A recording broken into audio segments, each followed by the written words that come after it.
Citoyennes, citoyens, bonjour à tous, Angersoft aux commandes. Aujourd'hui, on va parler d'un outil de jeu qui ne se trouve pas directement dans le jeu, mais sur le site de Robert Space Industries. On va parler de la Star Map, ou en français, la carte des étoiles.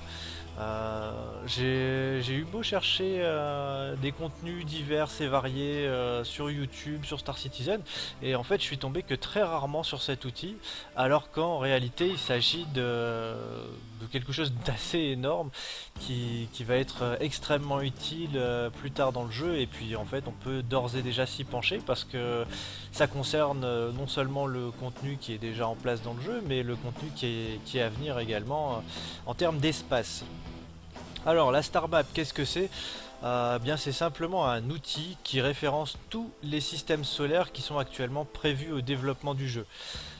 Ça se contente pas bien sûr de les référencer et de les positionner, on va voir ça ensemble, c'est bien plus que ça. Donc déjà comme vous pouvez le voir, l'outil est vraiment très joli, très agréable à utiliser. On peut zoomer, dézoomer avec la molette et on se rend rapidement compte que le nombre de systèmes solaires qui est actuellement prévu est déjà assez ahurissant. Euh, alors on va procéder étape par étape. Tout simplement, donc alors en haut à gauche vous avez le GLX 6 et Obj, donc que vous trouvez voilà, c'est simplement le niveau de consultation dans lequel vous êtes actuellement. Donc là c'est GLX qui est souligné parce qu'on est dans la vue galaxie. Ensuite on peut passer en vue système solaire et objet, bah, après ça dépend de quel objet vous analysez, s'il s'agit d'une planète, d'une station ou n'importe quel autre artefact, on va voir ça par la suite. Alors, au niveau de ce qu'on a en visu, chaque point, donc comme je vous l'ai dit, c'est un système solaire avec son nom qui est directement indiqué. Chacun s'est vu attribuer une icône. Les icônes, donc vous retrouvez en bas avec les filtres ce à quoi ça correspond. En fait, chaque icône identifie la race dominante du système solaire. Donc, on a en bleu les gentils, l'UEE, donc les systèmes qui sont sous le contrôle des terriens finalement, hein, c'est de nous les gens, les entre guillemets gentils, après tout est relatif bien sûr. On a les Banus, on a les Vanduls, on a les Chianes, et ensuite donc on a un onglet Developing, ça doit être simplement les systèmes solaires qui sont encore en cours de développement, qui n'ont sans doute pas encore de race peut-être définie, peut-être pas encore tous les contenus qu'ils auront par la suite. Et en dernier, les unclaimed. Les unclaimed qui sont simplement les systèmes solaires qui n'appartiennent, en tout cas qui n'ont pas de race dominante. Potentiellement, là où il y a des choses peut-être à découvrir plus qu'ailleurs, bien que sans doute dans les systèmes déjà connus, on pourra quand même découvrir quelques petites choses intéressantes.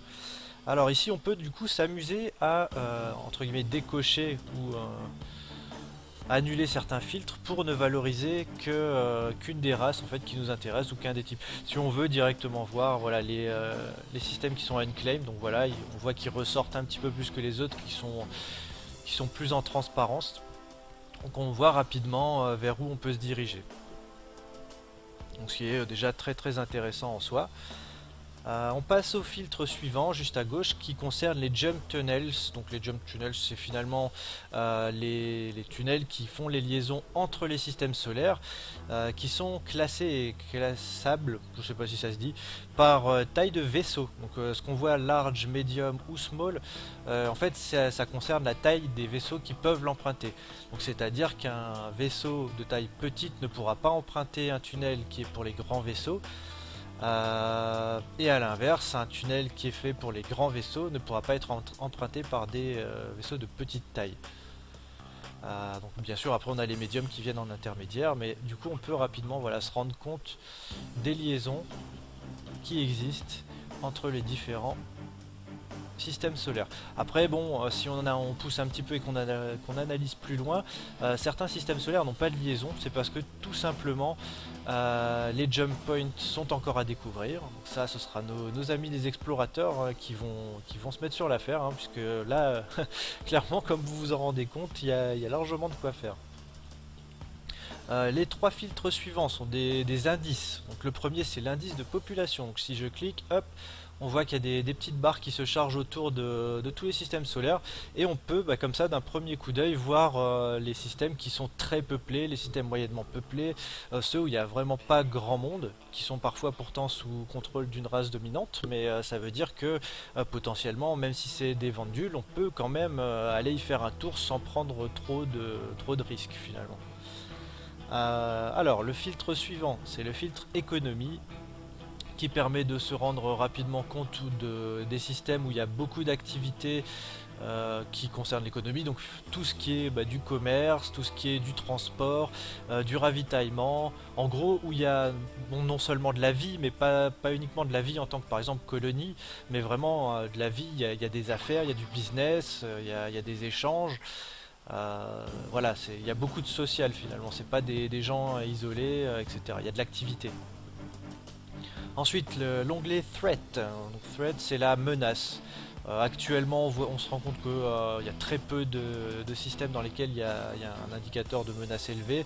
On voit uniquement Stanton, mais ce qui signifie simplement que cet indice il va changer régulièrement. Donc, par exemple, s'il y a une énorme attaque de pirates sur un système pendant des semaines, d'un coup, l'indice sur ce système va se mettre à grimper. Pareil, si les vendules décident de faire un raid, je sais pas, dans un système, on va dire Goss par exemple ici. Bien l'indice, pareil, il va grimper, on va le voir au fur et à mesure. Si les vendules prennent le dessus, peut-être même que le système finira par passer sous contrôle des vendules. Donc, c'est des indices qui sont amenés à évoluer en fonction des situations.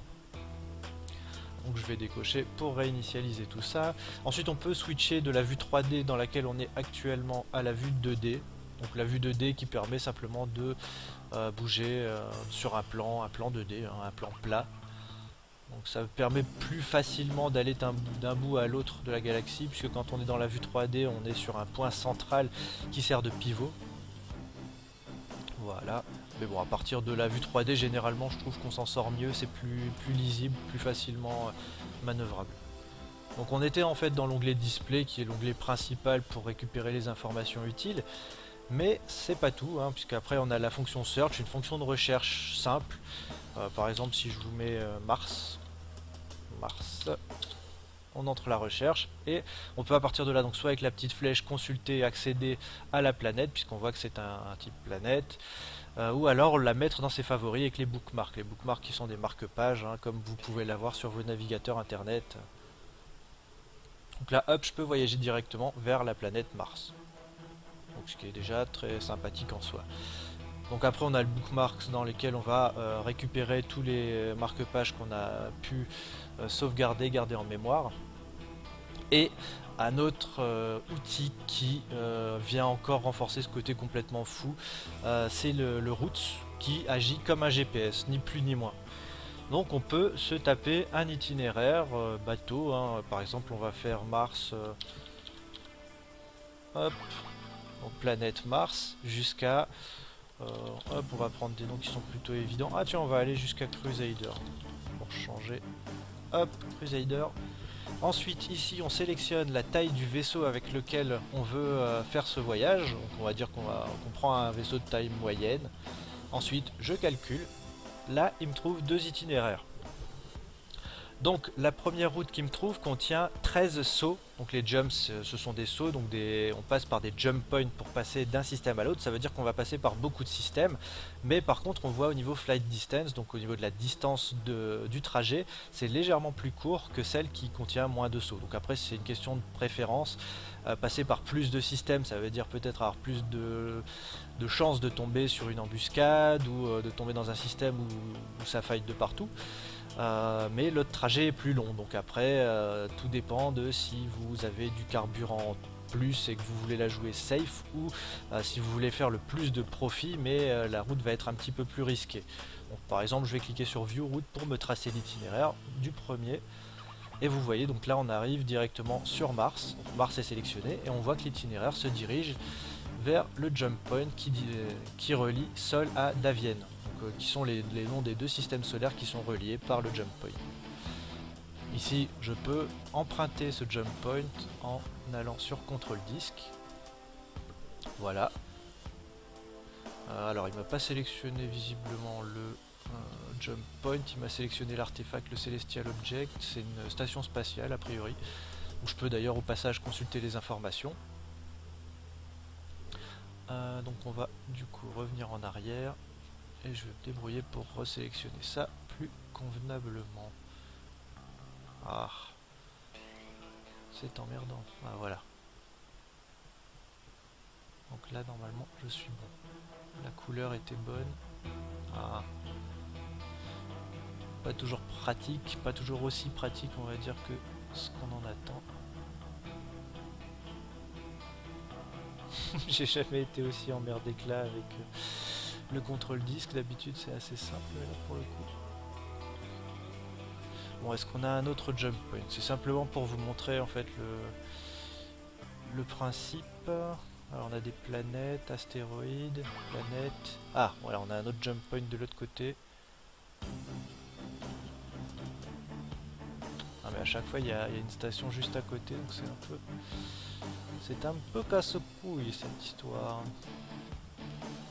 Bon, je vais faire un bac, on va aller dans un autre système. Là pour le coup, c'est un mauvais exemple. Bon après il doit forcément y avoir un moyen hein, de le faire fonctionner, c'est juste que je vais pas vous faire perdre votre temps à galérer 3 ans avec. Donc voilà, là on en a un qui est tout seul, tranquille, contrôle disque.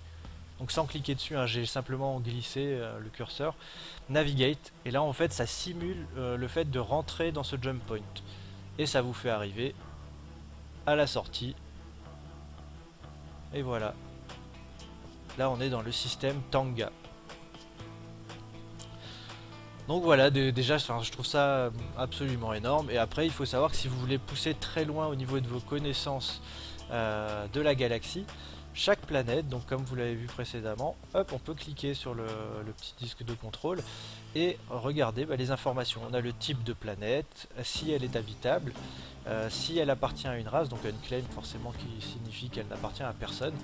Et on a un petit texte qui nous explique brièvement ce qu'on peut y trouver potentiellement, quel type d'atmosphère on va y trouver, etc. Donc après il faut soit maîtriser un peu l'anglais, soit s'amuser un petit peu avec Google Trad, mais enfin, personnellement je trouve l'outil absolument énorme. Donc là on a fait le tour des fonctionnalités. Et du coup j'en viens à son utilité. Son utilité elle va être très très simple et elle va être très très efficace.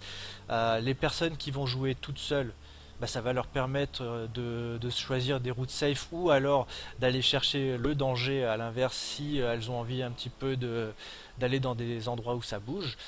Et on a aussi le cas d'un équipage nombreux qui contient un navigateur. Le navigateur, ça va être son outil de prédilection, hein. La Star Map, on n'y échappe pas. C'est ce qui va permettre, par exemple, imaginons que vous êtes en train d'organiser avec votre organisation un trajet de transport d'un secteur A à un secteur B, d'un système A à un système B, pardon. Bien le navigateur il va passer par cet outil, il va tracer l'itinéraire va lui proposer plusieurs routes possibles et c'est à lui derrière d'analyser un petit peu les systèmes par lesquels on va passer. S'il se rend compte par exemple qu'on passe par des systèmes vendules etc et que on n'a pas à bord l'armement nécessaire pour se défendre en cas d'attaque, du coup il va peut-être se dire on va éviter celui-là. Par contre à l'inverse, si on a bien confiance en sa puissance au combat etc et que le trajet est plus court mais risqué, là après c'est la liberté de prendre le risque et de potentiellement après choper le combat, mais au moins on est conscient avec cet outil de ce par quoi on va passer. Et après, bien sûr, on a aussi le cas des explorateurs pour qui cet outil ça va être du pain béni, hein. On sait parfaitement sur quel système la population est très faible, on sait parfaitement quels systèmes sont unclaimed, donc n'appartiennent à personne, et en allant là-bas, c'est un peu la garantie, on va dire. Après, on peut très bien ne trouver que des choses un peu futiles, mais il y a de grandes chances de trouver des choses que pour le moment personne n'avait trouvé. Donc là, pour les explorateurs, l'outil est génial. Voilà, en tout cas moi je trouvais pour ma part essentiel de présenter la Star Map parce que pour le coup je pense que c'est pas la majorité d'entre vous qui l'aurait prise en main ou qui même savait qu'elle existait, parce que personnellement, en parlant autour de moi, personne n'était au courant qu'elle existait, parce qu'on passe souvent sur le site pour aller regarder les vaisseaux, gérer son organisation, etc. Mais au final, c'est un outil assez bluffant et qui est très très riche en informations. Donc je vous conseille, dès que vous avez 5 minutes, d'aller au moins faire un tour dessus pour vous faire une idée de l'utilité que vous pourrez en faire par la suite. En tout cas, bien, je vous remercie d'avoir regardé cette vidéo, puis je vous dis à très bientôt.